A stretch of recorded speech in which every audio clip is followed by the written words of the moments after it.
Hi అండి. ఈరోజైతే మనము ఇన్ఫెక్షన్స్ గురించి తెలుసుకుందాము. అంటే ప్రెగ్నెన్సీ అనేది మనకెందుకు లేట్ అవుతుంది? ఒకవేళ వచ్చినా కూడా ఎందుకు నిలబడదంటే, కొన్ని ఇన్ఫెక్షన్స్ వల్ల ఇలా జరుగుతుందండి. అదే మెయిన్‌గా టార్చ్ ఇన్ఫెక్షన్ అనమాట. అది TORCH అనమాట. ఇది 5 ఉంటాయన్నమాట ఇవన్నీ ఇన్ఫెక్షన్స్. మనకి ఒక టెస్ట్‌లోనే ఇవన్నీ మనకి ఉందా లేదా ఇన్ఫెక్షన్ అనేది తెలుసుకుంటారు డాక్టర్స్. ఏమన్నా మనకి వ్యాక్సిన్స్ వేయాలనుకుంటే వ్యాక్సిన్స్ వేస్తారు. లేదంటే దానికి ఏదైనా ట్రీట్మెంట్ ఉంటే ట్రీట్మెంట్ ఇస్తారు.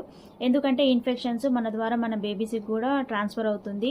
సో, వాళ్ళకి డెఫ్‌నెస్ అనేది రావడము, లేకపోతే మెంటల్ రిటార్డ్‌నెస్ రావడము, లేకపోతే హార్ట్ ప్రాబ్లమ్స్ రావడము, తరచుగా మిస్‌క్యారేజెస్ కూడా మనకు అవుతుంటాయన్నమాట బికాస్ ఆఫ్ దిస్ ఇన్ఫెక్షన్స్.